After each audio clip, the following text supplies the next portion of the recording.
श्री युधिष्ठिर जी को राजसूय यज्ञ में देवर्षि नारद जी मोक्ष धर्म का वर्णन कर रहे हैं कि कौन मोक्ष को प्राप्त होता है। बहुत ध्यान से सुने, कम से कम इतना तो मोक्ष हमें चाहिए ही कि काम क्रोध लोभ मोह मद मत्सर इन बड़े भयानक क्लेश देने वाले दोषों से हम मुक्त हो जाएं। मान अपमान लाभ हानि सुख दुख मिलना बिछुड़ना, इनमें हमारी स्थिति समान रहे, इन द्वंद्वों से तो हम मुक्त हो जाएं। हमारी कम से कम इतनी तो आकांक्षा है ही है कि कोई विकार कोई द्वंद्व हमारे ऊपर प्रभाव न डाल पावे। श्री देवर्षि नारद जी कहते हैं उपासक को चाहिए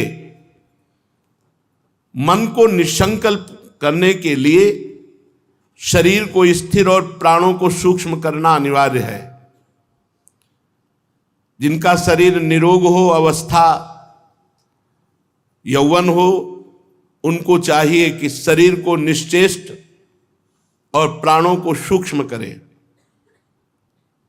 पीछे बताया गया था परसों के दिन, पूरक कुंभक रेचक, ये बहुत समर्थ प्राणायाम है। ये ऋतु के अनुसार बदलता रहता है। जैसे हम गर्मी में प्राणायाम प्रारंभ करें तो बाएं स्वर से करेंगे, ये चंद्र स्वर कहा जाता है। बाएं स्वर से अगर आपकी क्षमता है, बताया था कि 10 नाम, जो नाम या जो मंत्र 10 बार या 5 बार जितनी क्षमता है, क्योंकि उसका दूना रोकना होगा। आराम से बाएं स्वर से हम कह रहे 3 बार मंत्र जपते हुए प्राणवायु को खींचिए, आराम से खींचिए। ना आवाज होनी चाहिए, ना बहुत जोर का खिंचाव होना चाहिए, बहुत सहज मुद्रा में, और फिर रोक लीजिए। जितना खींचा है उसका दुगना रोक लीजिए। फिर बिना किसी तरह भरभराहट के आराम से जितने में खींचा था उतने से, वैसे निकालने की जो पद्धति है वो बहुत धीरे से है, एकदम भार से न छोड़ दे।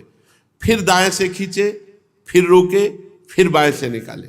अगर सर्दी का समय है तो दाहिने से शुरू करें। दाहिने सूर्य नाड़ी कही जाती है। ऋतु के अनुसार ये बहुत स्वास्थ्य लाभदायक और प्राणों को सूक्ष्म कर देता है, और भजन में बहुत रति होती है, और भूख प्यास पर इससे विजय प्राप्त होती है। स्वयं अनुभव किया हुआ है।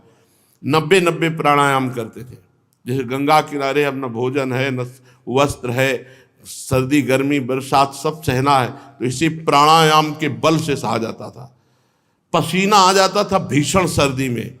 जिस समय प्राणवायु रोककर 90 प्राणायाम किए तो पूरी शरीर में पसीना छलछला जाता था, और एक अमोघ शक्ति, बिना भोजन के एक बल। आश्चर्य मानोगे, कई दिन भोजन न मिलने पर भी गंगा जल से पुष्टता बनी रहती थी। और प्राणायाम निराश, हताश, उदास ऐसे कभी नहीं होने दिया। तो शरीर को स्वस्थ रखने के लिए और प्राणों का संयम करने के लिए और अन्न को पचाने के लिए जरूरी है थोड़ी देर व्यायाम और थोड़ी देर प्राणायाम। अगर शरीर स्वस्थ है तो जहां चाहो वैसे रोक सकते हो, शांत एकदम। फिर कह रहे हैं मन को निसंकल्प करने के लिए किसी एक बिंदु पर या नासिका के अग्रभाग पर दृष्टि रखी जाए। 10 मिनट से शुरू करो, 5 मिनट से शुरू करो, शांत। और ऐसे करोगे आंख मुंदने न पावे, केवल नासाग्र, दोनों आंखों की दृष्टि यहां होनी चाहिए। और यहीं पर लिखो राधा नाम बार बार, शांत। फिर देखो आपको कैसे एकाग्रता बढ़ती है। अगर आपके मस्तक पर दर्द होने लगे तो परेशान मत होना, ये अभ्यास ना होने के कारण थोड़े दिनों में बिल्कुल समान हो जाएगा। जैसे कोई दंड बैठक नहीं मारता और दंड बैठक शुरू करे तो 2-4 दिन दर्द करेगा शरीर, फिर वो अभ्यास में आ जाएगा। या फिर किसी एक बिंदु पर, कहीं एक बिंदु निश्चित कर लो, बराबर उसे देखता रहे। इससे बहुत एकाग्रता प्राप्त होती है। एकाग्रता, प्राण संयम, शरीर चंचलता रहित, तो मन निश्चित संकल्प विकल्प रहित होने लगेगा। साधना का फल है बिना इच्छा और संकल्प के कितने मिनट कितने सेकंड तुम्हारा मन रहा। देखो, बिना इच्छा के, कोई इच्छा नहीं, कितने सेकंड तुम्हारा मन रहा, कितने मिनट तुम संकल्प रहित रहे, इच्छा रहित रहे। जांच करो अपनी। हर उपासक, चाहे गृहस्थ हो चाहे विरक्त, जब हम साधन में बैठे हैं तो ये तो देखें कि कितना अंतराय मन संकल्प विकल्प और इच्छा रहित होता है। बोले 1 घंटा हो गया, कोई इच्छा नहीं हुई, कोई संकल्प विकल्प नहीं हुआ। जांच करो, मिनट निकलना मुश्किल होता है जिनकी साधना ठीक नहीं है। फौरन कोई संकल्प कर लेगा, कहीं भाग जाएगा। और जिनकी साधना तो घंटों निकल जाएंगे, कोई इच्छा नहीं, कोई संकल्प नहीं, कोई स्फुरणा ही नहीं। जब तक मन संकल्प विकल्प न छोड़ दे तब तक पूरक, कुंभक, रेचक प्राणायाम, नासिकाग्र दृष्टि, इससे होगा प्राण सूक्ष्म, शरीर चंचलता रहित और मन संकल्प विकल्प रहित।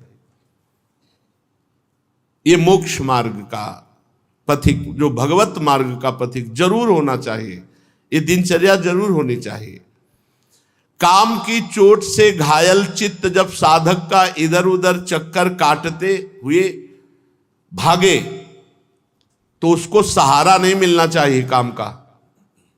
चलो उस व्यक्ति के पास चलते हैं, या वो क्रिया कर लेते हैं, या वो दृश्य मोबाइल में देख लेते हैं। कोई भी सहारा ना मिले तो चक्कर काट के वो 1 सेकंड में फिर आ जाएगा आपके पास। अगर कोई सहारा है बस वहीं चला जाएगा, फिर आपको विचलित कर देगा। मोबाइल खोलो या कोई क्रिया करो या किसी व्यक्ति के पास चलो, कोई सहारा अगर है तो फिर मन आपके वश में नहीं होने वाला। काम की चोट से घायल चित्त जब साधक का इधर उधर चक्कर काटता है तो उसे कोई सहारा नहीं मिलना चाहिए।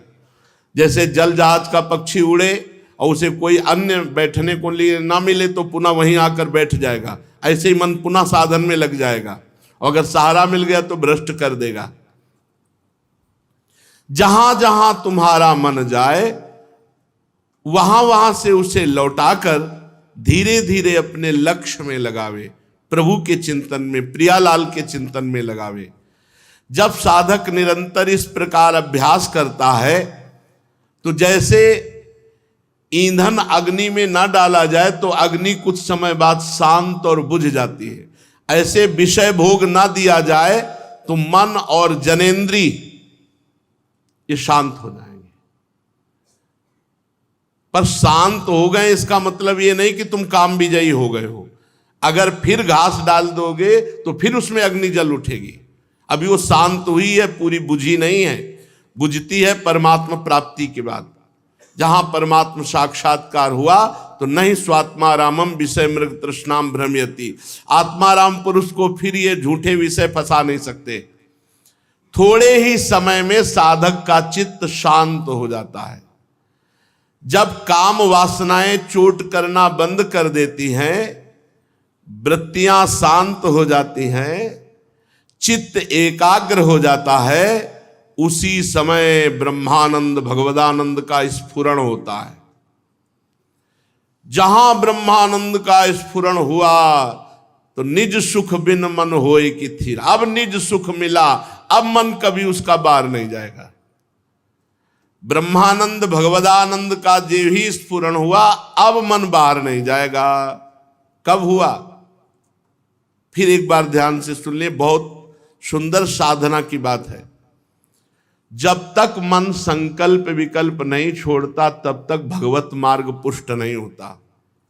इसके लिए शरीर का चंचलता रहित होना, बार बार ऐसे ऐसे ऐसे चंचलता रहित होना, दृष्टि का गंभीर लक्ष्य पर, किसी बिंदु पर या नासिका के अग्रभाग पर, पूरक, कुंभक, रेचक प्राणायाम के द्वारा प्राणों को सूक्ष्म कर लेना।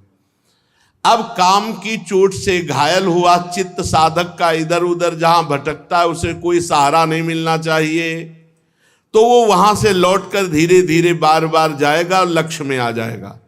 और जब साधक निरंतर ऐसा अभ्यास करता है, केवल उसे विषय संयोग ना मिले, तो ईंधन के बिना जैसे अग्नि बुझ जाती है, ऐसे ही विषय सेवन ना होने पर उसका मन शांत हो जाता है।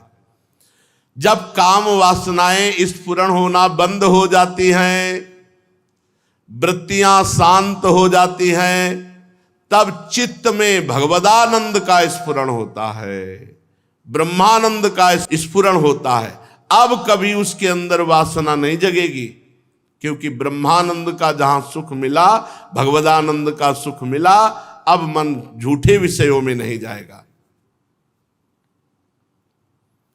विरक्त को चाहिए कि जब वो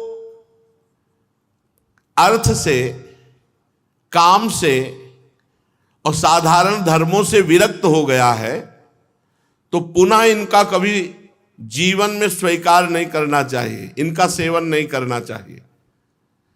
लोक धर्म का, अर्थ का, काम का त्याग करके ही तो हम विरक्त हुए हैं। यदि सेवे तान भिक्षु स वै वांतास्य पत्रपहा, धर्म का भी त्याग, अर्थ का भी त्याग, काम का भी त्याग, वो मोक्षावलंबी है, वो प्रेम मार्गी है, तो उसके लिए अब कोई नहीं। त्यज लोक धर्मान, लोक धर्मों का त्याग कर तो वैरागी हुआ है। जिन्होंने विरक्त होने के समय अपने शरीर को मृत्युग्रस्त जाना, विष्ठाक्रमी राख बन जाएगा ये जाना, तो फिर वो इस शरीर को सुख कैसे देने लगे, इस शरीर का सेवन कैसे करने लगे।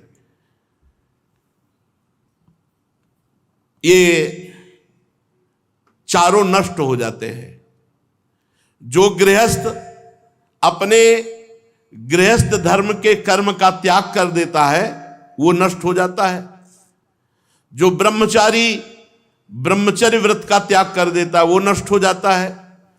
जो वानप्रस्थ गांव में, घरों में रहने लगता है, वो नष्ट हो जाता है। इंद्रिय लोलुप सन्यासी जो भोगों के भोगने में, तो वो नष्ट हो जाता है। ये चारों आश्रम के कलंक हैं, और ये ढोंगी हैं, और ये पाखंड करते हैं। इन मूढ़ों की बड़ी दुर्गति होगी, ऐसा श्रीमद् भागवत कह रहे। जो कर्म त्यागी गृहस्थ है, व्रत त्यागी ब्रह्मचारी है, और वानप्रस्थ गांव में रहता है, और सन्यासी होकर इंद्रिय लोलुप है, ये चारों ढोंगी हैं, चारों कलंकी हैं, चारों अपने परमार्थ से रहित मूढ़ गति को प्राप्त होते हैं। आत्मज्ञान प्राप्त करके वासनाओं को निर्मूल करना, यही सन्यास धर्म है। आत्मज्ञान प्राप्त करके निर्वासनिक होना, यही सन्यास का लक्षण है। अपने परब्रह्म स्वरूप आत्मा को जब जान लिया, तो फिर भोगों की तरफ कैसे वृत्ति, विषयों की इच्छा कैसी, भोक्ता भाव कैसा, ये इंद्रिय लोलुपता, शरीर का पोषण बैरागी सन्यासी को त्याग देना चाहिए। उपनिषदों में कहा गया है कि शरीर एक रथ है, और 10 इंद्रियां इस रथ में जोते हुए घोड़े हैं, और मन इन इंद्रियों को वश में करने वाली लगाम है। अर्थात घोड़ों को जैसे वश में करने वाला लगाम, ऐसे मन लगाम। शरीर एक रथ है, 10 इंद्रियां इसके घोड़े हैं, और मन घोड़ों की लगाम है, और ये विचरते हैं शब्द स्पर्श रूप रस गंध, और इनका सारथी है बुद्धि, बुद्धि है सारथी। चित्त ही भगवान के द्वारा निर्मित बांधने वाली विशाल रस्सी है। 10 प्राण धुरी है, धर्म और अधर्म पहिए हैं, और इनका अभिमानी रथी जीव है। जीव, देहाभिमानी जीव रथी है। अब अगर लक्ष्य पर चले तो कह रहे हैं ओम, या भगवान का जो भी नाम, इसमें प्रणव लिखा हुआ, ये ओंकार ही रथी का धनुष है। शुद्ध जीवात्मा लक्ष्य बनाए परमात्मा का, अर्थात निरंतर नाम चिंतन या प्रणव चिंतन के द्वारा संसार का चिंतन छोड़कर आत्मस्वरूप में स्थित हो जाए। इस यात्रा का फल है भगवत प्राप्ति।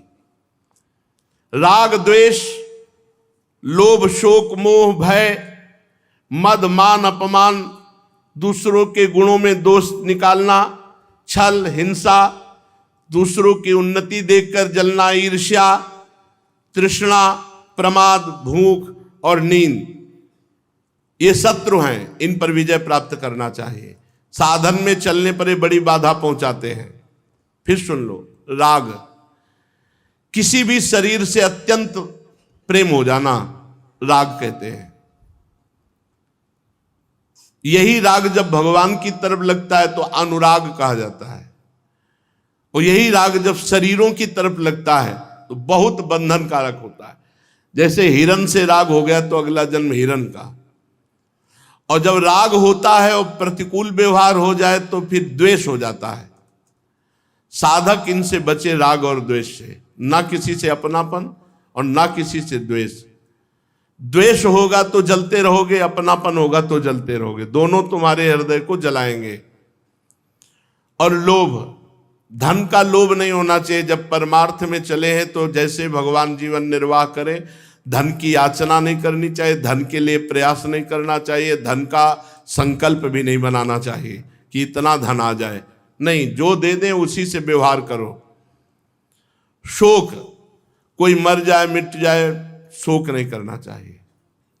शोक तभी नहीं होगा जब ये ज्ञान होगा कि इसका नाम मृत्यु लोक है, यहाँ जो जन्मा है वो मरेगा, अपने समय से मरेगा, जाएगा, यहाँ अपना कोई नहीं है।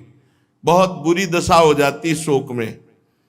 अकेला लड़का है, बहुत बढ़िया पढ़ रहा था और पधार गया। अब माता पिता परिवार की हालत वर्षों वर्षों वो दुख से नहीं निभर पाते। ये शोक बड़ा भयावना है। मोह, ये मेरी पत्नी है, मेरा पुत्र है, मेरी पुत्री है, मेरा घर, बड़ा मोह का जाल फैला है। मोह बहुत भगवान का विस्मरण कराता है। मोह गए बिनु राम पद होई न दृढ़ अनुराग, मोह मूल बहुशूल प्रद त्याग उत्तम अभिमान। ये मोह जो है बहुत बंधन कारक है। ये मोह नष्ट होता है खूब सत्संग सुने, नाम जप करे, इसी से नष्ट होता है। भय, अब जैसे भगवान के भजन में चल रहे तो मन बेमतलब भय दिया करता है। संसार भयावह है, कई तरह के भय लगे रहते पीछे। इज्जतदार को कहीं हमारी अपमान न हो जाए, कोई बेइज्जती न हो जाए, धनी को कहीं हमारा धन न खो जाए, बहुत तरह की वृत्तियां होती हैं। भय न करो, भगवान के चरणों का आश्रय लियो, भय नहीं। योगक्षेमम वहाम्यहम, अप्राप्ति की प्राप्ति और प्राप्ति की रक्षा, ये दोनों भगवान संभाल लेते हैं।